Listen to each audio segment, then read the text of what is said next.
فمن أظلم ممن كذب على الله وكذب بالصدق إذ جاءه أليس في جهنم مثوى للكافرين والذي جاء بالصدق وصدق به أولئك هم المتقون لهم ما يشاءون عند ربهم ذلك جزاء المحسنين ليكفر الله عنهم أسوأ الذي عملوا ويجزيهم أجرهم بأحسن الذي كانوا يعملون أليس الله بكاف عبده ويخوفونك بالذين من دونه ومن يضلل الله فما له من هاد ومن يهد الله فما له من مضل أليس الله بعزيز ذي انتقام ولئن سألتهم من خلق السماوات والأرض ليقولن الله قل أفرأيتم ما تدعون من دون الله إن أرادني الله بضر هل هن كاشفات ضره أو أرادني برحمة هل هن ممسكات رحمته قل حسبي الله عليه يتوكل المتوكلون قل يا قوم اعملوا على مكانتكم إني عامل فسوف تعلمون من يأتيه عذاب يخزيه ويحل عليه عذاب مقيم إنا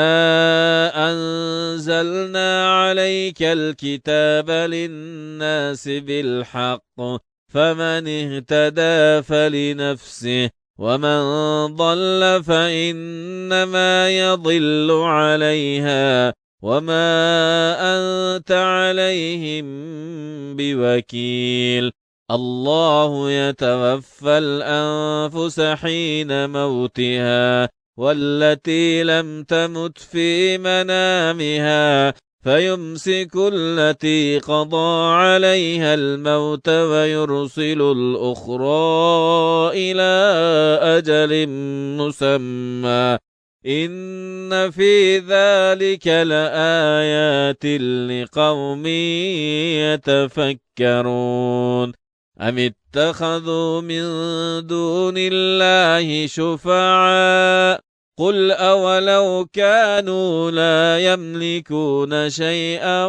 ولا يعقلون قل لله الشفاعة جميعا له ملك السماوات والأرض ثم إليه ترجعون وإذا ذكر الله وحده اشمأزت قلوب الذين لا يؤمنون بالآخرة وإذا ذكر الذين من دونه إذا هم يستبشرون قل اللهم فاطر السماوات والأرض عالم الغيب والشهادة أنت تحكم بين عبادك فيما كانوا فيه يختلفون ولو أن للذين ظلموا ما في الأرض جميعا ومثله معه لافتدوا به من سوء العذاب يوم القيامة وبدا لهم من الله ما لم يكونوا يحتسبون وبدا لهم سيئات ما كسبوا وحاق بهم ما كانوا به يستهزئون فإذا مس الإنسان ضر دعانا ثم إذا خوله نعمة منا قال إنما أوتيته على علم بل هي فتنة ولكن أكثرهم لا يعلمون قد قالها الذين من قبلهم فما أغنى عنهم ما كانوا يكسبون فأصابهم سيئات ما كسبوا والذين ظلموا من هؤلاء سيصيبهم سيئات ما كسبوا وما هم بمعجزين أولم يعلموا أن الله يبسط الرزق لمن يشاء ويقدر إن في ذلك لآيات لقوم يؤمنون قل يا عبادي الذين أسرفوا على أنفسهم لا تقنطوا من رحمة الله إن الله يغفر الذنوب جميعا إنه هو الغفور الرحيم وأنيبوا إلى ربكم وأسلموا له من قبل أن يأتيكم العذاب ثم لا تنصرون واتبعوا أحسن ما أنزل إليكم من ربكم من قبل أن يأتيكم العذاب بغتة وأنتم لا تشعرون أن تقول نفس يا حسرة على ما فرطت في جنب الله وإن كنت لمن الساخرين أو تقول لو أن الله هداني لكنت من المتقين أو تقول حين ترى العذاب لو أن لي كرة فأكون من المحسنين بلى قد جاءتك آياتي فكذبت بها واستكبرت وكنت من الكافرين ويوم القيامة ترى الذين كذبوا على الله وجوههم مسودة أليس في جهنم مثوى للمتكبرين وينجي الله الذين اتقوا بمفازتهم لا يمسهم السوء ولا هم يحزنون الله خالق كل شيء وهو على كل شيء وكيل له مقاليد السماوات والأرض والذين كفروا بآيات الله أولئك هم الخاسرون قل أفغير الله تأمروني أعبد أيها الجاهلون ولقد أوحي إليك وإلى الذين من قبلك لئن أشركت ليحبطن عملك ولتكونن من الخاسرين بل الله فاعبد وكن من الشاكرين وما قدروا الله حق قدره والأرض جميعا قبضته يوم القيامة والسماوات مطويات بيمينه سبحانه وتعالى عما يشركون ونفخ في الصور فصعق من في السماوات ومن في الأرض إلا من شاء الله ثم نفخ فيه أخرى فإذا هم قيام ينظرون وأشرقت الأرض بنور ربها ووضع الكتاب وجيء بالنبيين والشهداء وقضي بينهم بالحق وهم لا يظلمون ووفيت كل نفس ما عملت وهو أعلم بما يفعلون وسيق الذين كفروا إلى جهنم زمرا حتى إذا جاءوها فتحت أبوابها وقال لهم خزنتها ألم يأتكم رسل منكم يتلون عليكم آيات ربكم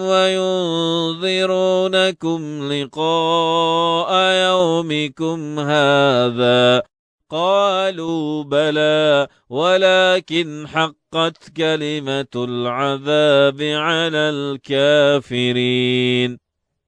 قيل ادخلوا أبواب جهنم خالدين فيها فبئس مثوى المتكبرين وسيق الذين اتقوا ربهم إلى الجنة زمرا حتى إذا جاءوها وفتحت أبوابها وقال لهم خزنتها سلام عليكم طبتم فادخلوها خالدين وقالوا الحمد لله الذي صدقنا وعده وأورثنا الأرض نتبوأ من الجنة حيث نشاء فنعم أجر العاملين وترى الملائكة حافين من حول العرش يسبحون بحمد ربهم وقضي بينهم بالحق وقيل الحمد لله رب العالمين. بسم الله الرحمن الرحيم حاميم تنزيل الكتاب من الله العزيز العليم غافر الذنب وقابل التوب شديد العقاب ذي الطول لا إله إلا هو إليه المصير ما يجادل في آيات الله إلا الذين كفروا فلا يغررك تقلبهم في البلاد كذبت قبلهم قوم نوح والأحزاب من بعدهم وهمت كل أمة برسولهم ليأخذوه وجادلوا بالباطل ليدحضوا به الحق فأخذتهم فكيف كان عقاب وكذلك حقت كلمة ربك على الذين كفروا أنهم أصحاب النار الذين يحملون العرش ومن حوله يسبحون بحمد ربهم ويؤمنون به ويستغفرون للذين آمنوا ربنا وسعت كل شيء رحمة وعلما فاغفر للذين تابوا واتبعوا سبيلك وقهم عذاب الجحيم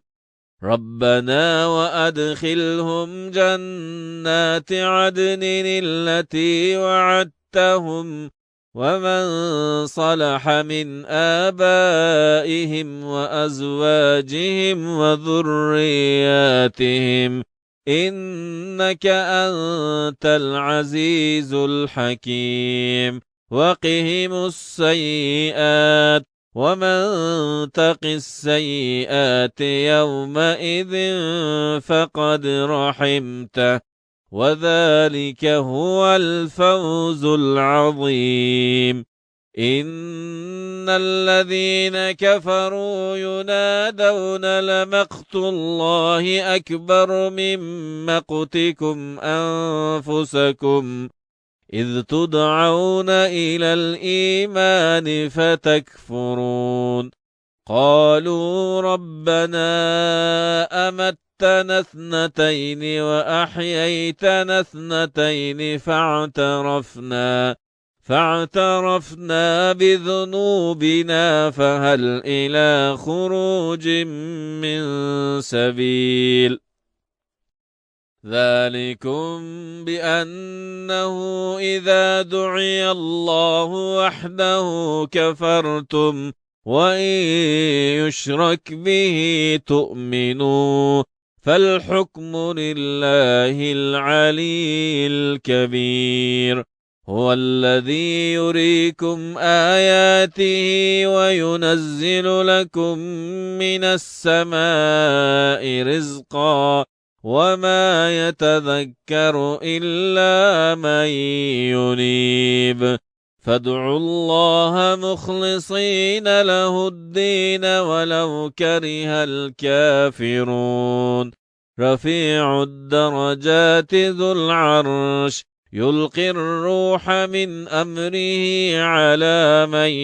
يشاء من عباده لينذر يوم التلاق يوم هم بارزون لا يخفى على الله منهم شيء لمن الملك اليوم لله الواحد القهار اليوم تجزى كل نفس بما كسبت لا ظلم اليوم إن الله سريع الحساب وأنذرهم يوم الآزفة إذ القلوب لدى الحناجر كاظمين ما للظالمين من حميم ولا شفيع يطاع يعلم خائنة الأعين وما تخفي الصدور والله يقضي بالحق والذين يدعون من دونه لا يقضون بشيء إن الله هو السميع البصير أولم يسيروا في الأرض فينظروا كيف كان عاقبة الذين كانوا من قبل كانوا هم أشد منهم قوة وآثارا في الأرض فأخذهم الله بذنوبهم وما كان لهم من الله من واق ذلك بأنهم كانت تأتيهم رسلهم بالبينات فكفروا فأخذهم الله إنه قوي شديد العقاب ولقد أرسلنا موسى بآياتنا وسلطان مبين إلى فرعون وهامان وقارون فقالوا ساحر كذاب فلما جاءهم بالحق من عندنا قالوا اقتلوا أبناء الذين آمنوا معه واستحيوا نساءهم وما كيد الكافرين إلا في ضلال. وقال فرعون ذروني أقتل موسى وليدع ربه إني أخاف أن يبدل دينكم أو أن يظهر في الأرض الفساد. وقال موسى إني عذت بربي وربكم من كل متكبر لا يؤمن بيوم الحساب. وقال رجل مؤمن من آل فرعون يكتم إيمانه أتقتلون رجلا أن يقول ربي الله وقد جاءكم بالبينات من ربكم وإن يك كاذبا فعليه كذبه وإن يك صادقا يصبكم بعض الذي يعدكم إن الله لا يهدي من هو مسرف كذاب. يا قوم لكم الملك اليوم ظاهرين في الأرض فمن ينصرنا من بأس الله إن جاءنا. قال فرعون ما أريكم إلا ما أرى وما أهديكم إلا سبيل الرشاد. وقال الذي آمن يا قوم إني أخاف عليكم مثل يوم الأحزاب مثل دأب قوم نوح وعاد وثمود والذين من بعدهم وما الله يريد ظلما للعباد. ويا قوم إني أخاف عليكم يوم التناد يوم تولون مدبرين ما لكم من الله من عاصم ومن يضلل الله فما له من هاد. ولقد جاءكم يوسف من قبل بالبينات فما زلتم في شك مما جاءكم به حتى إذا هلك قلتم لن يبعث الله من بعده رسولا كذلك يضل الله من هو مسرف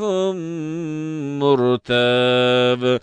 الذين يجادلون في آيات الله بغير سلطان أتاهم كبر مقتا عند الله وعند الذين آمنوا كذلك يطبع الله على كل قلب متكبر جبار. وقال فرعون يا هامان ابن لي صرحا لعلي أبلغ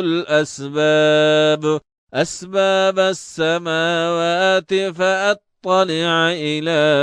إله موسى وإني لأظنه كاذبا. وكذلك زين لفرعون سوء عمله وصد عن السبيل وما كيد فرعون إلا في تباب.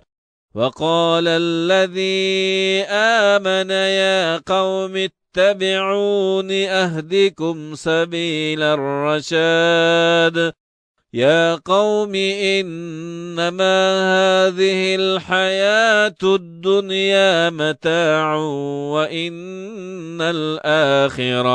وإن الآخرة هي دار القرار من عمل سيئة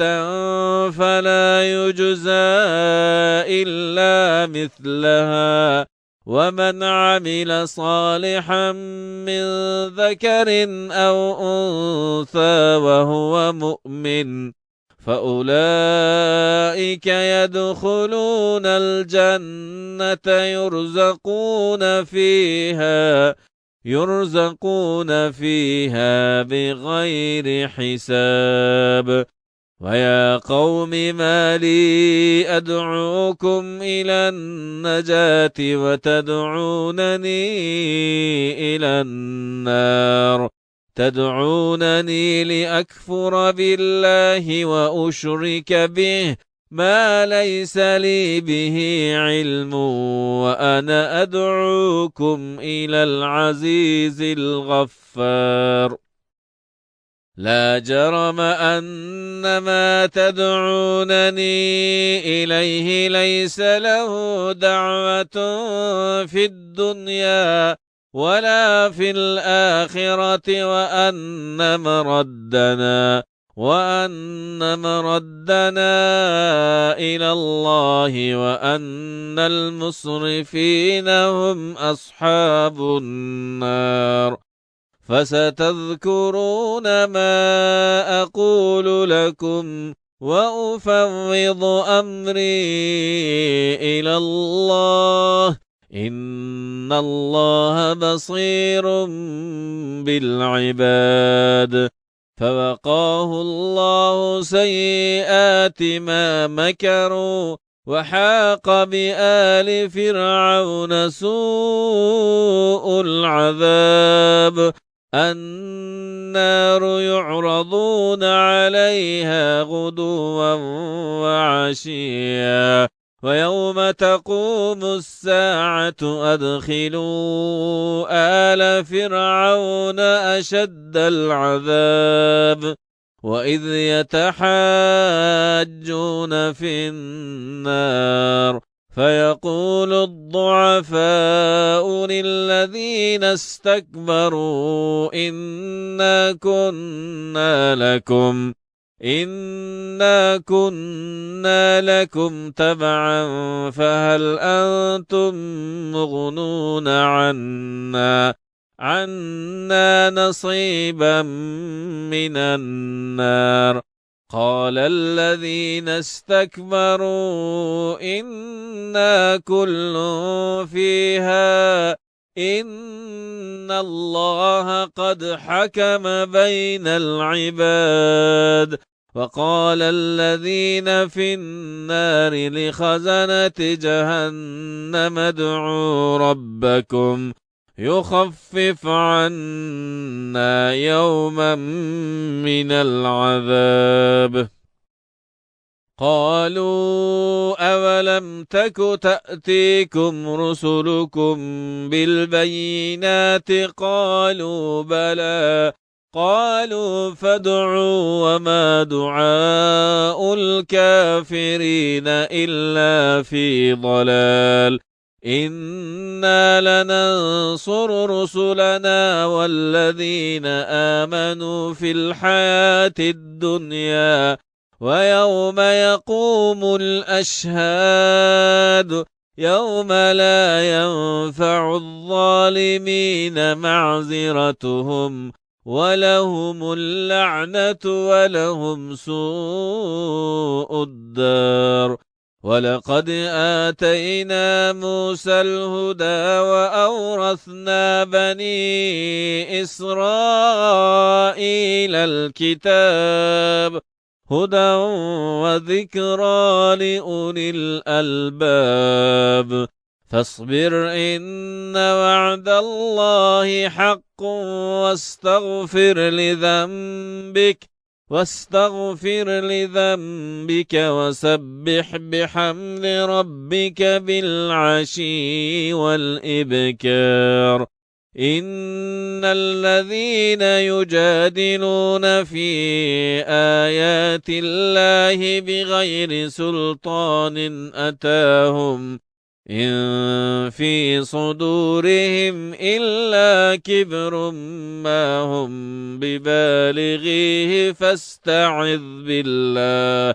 إنه هو السميع البصير. لخلق السماوات والأرض أكبر من خلق الناس ولكن أكثر الناس لا يعلمون. وما يستوي الأعمى والبصير والذين آمنوا وعملوا الصالحات ولا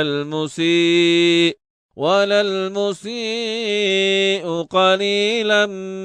ما تتذكرون. إن الساعة آتية لا ريب فيها ولكن أكثر الناس لا يؤمنون. وقال ربكم ادعوني أستجب لكم إن الذين يستكبرون عن عبادتي سيدخلون جهنم داخرين.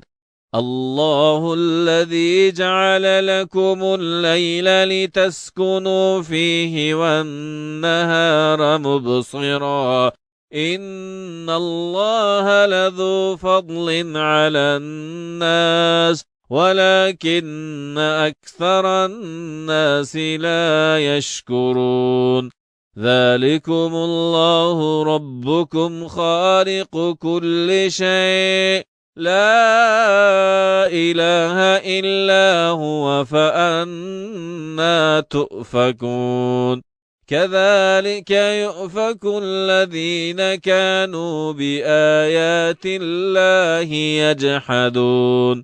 الله الذي جعل لكم الأرض قرارا والسماء بناء وصوركم فأحسن صوركم ورزقكم من الطيبات. ذلكم الله ربكم فتبارك الله رب العالمين. هو الحي لا إله إلا هو فادعوه مخلصين له الدين. الحمد لله رب العالمين. قل إني نهيت أن أعبد الذين تدعون من دون الله لما جاءني البينات من ربي وأمرت أن أسلم لرب العالمين. هو الذي خلقكم من تراب ثم من نطفة ثم من علقة ثم يخرجكم طفلا ثم لتبلغوا أشدكم ثم لتكونوا شيوخا ومنكم من يتوفى من قبل ولتبلغوا أجلا مسمى ولعلكم تعقلون. هو الذي يحيي ويميت فإذا قضى أمرا فإنما يقول له كن فيكون. ألم تر إلى الذين يجادلون في آيات الله أنى يصرفون الذين كذبوا بالكتاب وبما أرسلنا به رسلنا فسوف يعلمون إذ الأغلال في أعناقهم والسلاسل يسحبون في الحميم ثم في النار يسجرون ثم قيل لهم أين ما كنتم تشركون من دون الله قالوا ضلوا عنا بل لم نكن ندعو من قبل شيئا كذلك يضل الله الكافرين ذلكم بما كنتم تفرحون في الأرض بغير الحق وبما كنتم تمرحون ادخلوا أبواب جهنم خالدين فيها فبئس مثوى المتكبرين فاصبر إن وعد الله حق فإما نرينك بعض الذي نعدهم أو نتوفينك فإلينا يرجعون ولقد أرسلنا رسلا من قبلك منهم من قصصنا عليك ومنهم من لم نقصص عليك وما كان لرسول أن يأتي بآية إلا بإذن الله فإذا جاء أمر الله قضي بالحق وخسر هنالك المبطلون الله الذي جعل لكم الأنعام لتركبوا منها ومنها تأكلون ولكم فيها منافع ولتبلغوا عليها حاجة في صدوركم وعليها وعلى الفلك تحملون ويريكم آياته فأي آيات الله تنكرون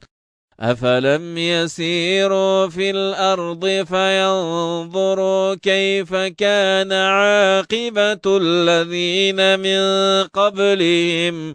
كانوا أكثر منهم وأشد قوة وآثارا في الأرض فما أغنى عنهم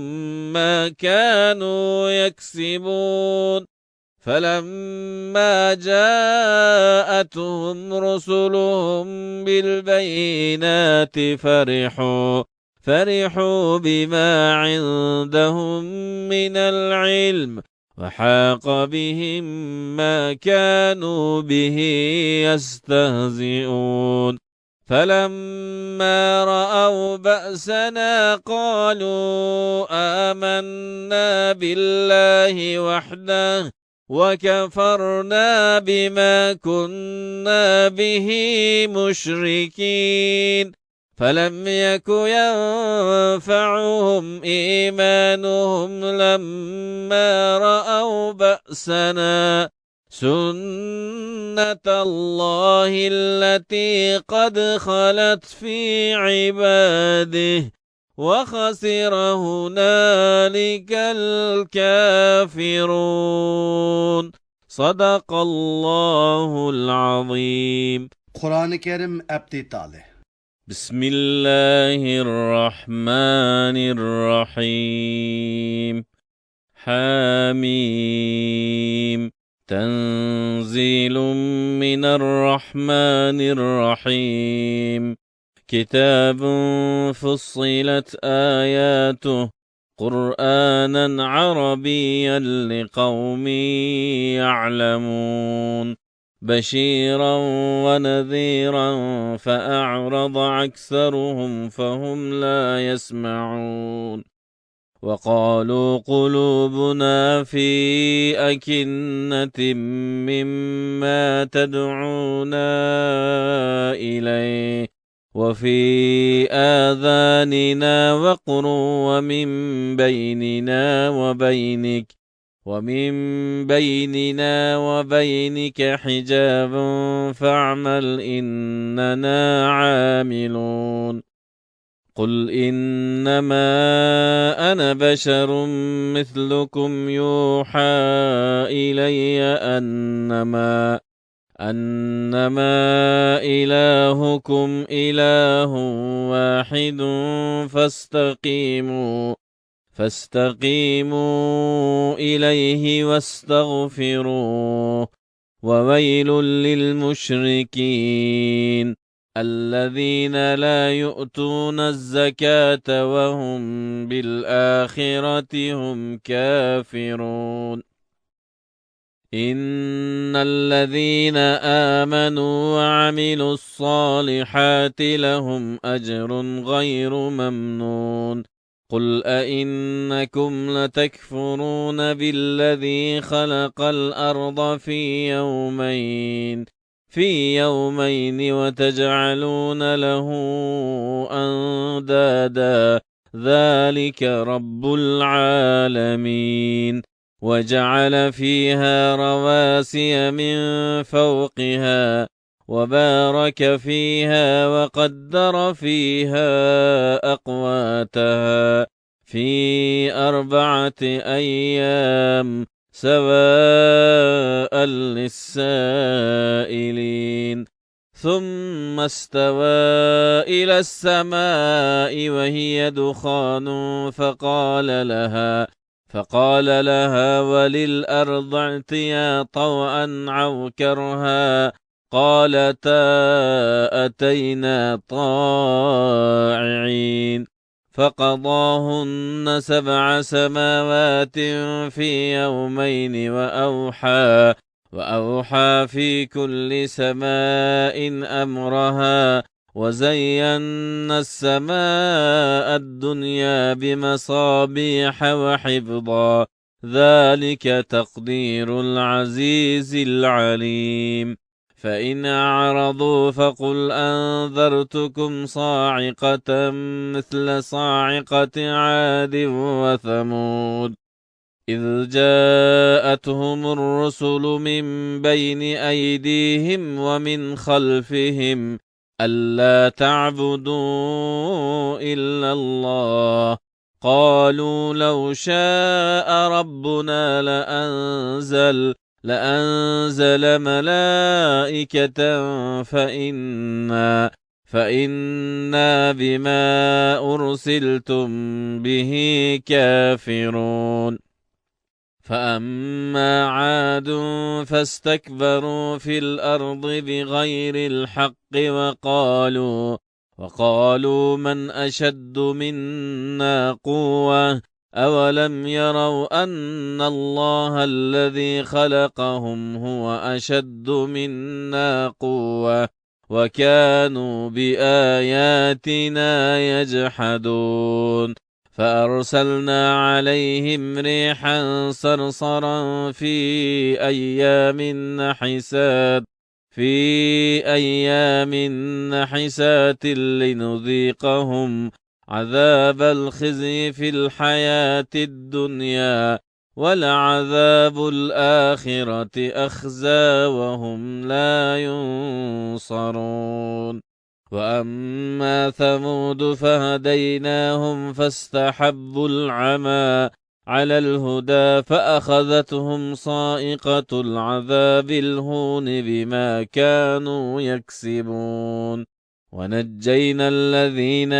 آمنوا وكانوا يتقون ويوم يحشر أعداء الله إلى النار فهم يوزعون حتى إذا ما جاءوها شهد عليهم سمعهم وأبصارهم وجلودهم بما كانوا يعملون وقالوا لجلودهم لم شهدتم علينا قالوا أنطقنا الله الذي أنطق كل شيء وهو خلقكم أول مرة وإليه ترجعون وما كنتم تستترون أن يشهد عليكم سمعكم ولا أبصاركم ولا جلودكم ولكن ظننتم أن الله لا يعلم كثيرا مما تعملون وذلكم ظنكم الذي ظننتم بربكم أرداكم فأصبحتم من الخاسرين فإن يصبروا فالنار مثوى لهم وإن يستعتبوا فما هم من المعتبين وقيضنا لهم قرناء فزينوا لهم ما بين أيديهم وما خلفهم وحق عليهم القول في أمم قد خلت من قبلهم من الجن والإنس إنهم كانوا خاسرين وقال الذين كفروا لا تسمعوا لهذا القرآن والغوا فيه لعلكم تغلبون فلنذيقن الذين كفروا عذابا شديدا ولنجزينهم أسوأ الذي كانوا يعملون ذلك جزاء أعداء الله النار لهم فيها دار الخلد جزاء بما كانوا بآياتنا يجحدون وقال الذين كفروا ربنا أرنا اللذين أضلانا من الجن والإنس نجعلهما تحت أقدامنا ليكونا من الأسفلين إن الذين قالوا ربنا الله ثم استقاموا تتنزل عليهم الملائكة ألا تخافوا ولا تحزنوا وأبشروا بالجنة التي كنتم توعدون نحن أولياؤكم في الحياة الدنيا وفي الآخرة ولكم فيها ما تشتهي أنفسكم ولكم فيها ما تدعون نزلا من غفور رحيم ومن أحسن قولا ممن دعا إلى الله وعمل صالحا وقال إنني من المسلمين ولا تستوي الحسنة ولا السيئة ادفع بالتي هي أحسن فإذا الذي بينك وبينه عداوة كأنه ولي حميم وما يلقاها إلا الذين صبروا وما يلقاها إلا ذو حظ عظيم وإما ينزغنك من الشيطان نزغ فاستعذ بالله إنه هو السميع العليم ومن آياته الليل والنهار والشمس والقمر لا تسجدوا للشمس ولا للقمر واسجدوا لله الذي خلقهن إن كنتم إياه تعبدون فإن الذي استكبروا فالذين عند ربك يسبحون له بالليل والنهار وهم لا يسأمون ومن آياته أنك ترى الأرض خاشعة فإذا أنزلنا عليها الماء اهتزت وربت إن الذي أحياها لمحيي الموتى إنه على كل شيء قدير إن الذين لا يلحدون في آياتنا لا يخفون علينا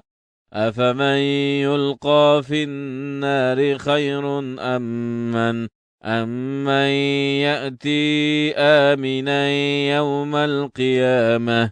اعملوا ما شئتم إنه بما تعملون بصير إن الذين كفروا بالذكر لما جاءهم وإنه لكتاب عزيز لا يأتيه الباطل من بين يديه ولا من خلفه تنزيل من حكيم حميد ما يقال لك إلا ما قد قيل للرسل من قبلك إن ربك لذو مغفرة وذو عقاب أليم ولو جعلناه قرآنا أعجميا لقالوا لولا فصلت آياته أعجمي وعربي قل هو للذين آمنوا هدى وشفاء والذين لا يؤمنون في آذانهم وقر وهو عليهم عمى أولئك ينادون من مكان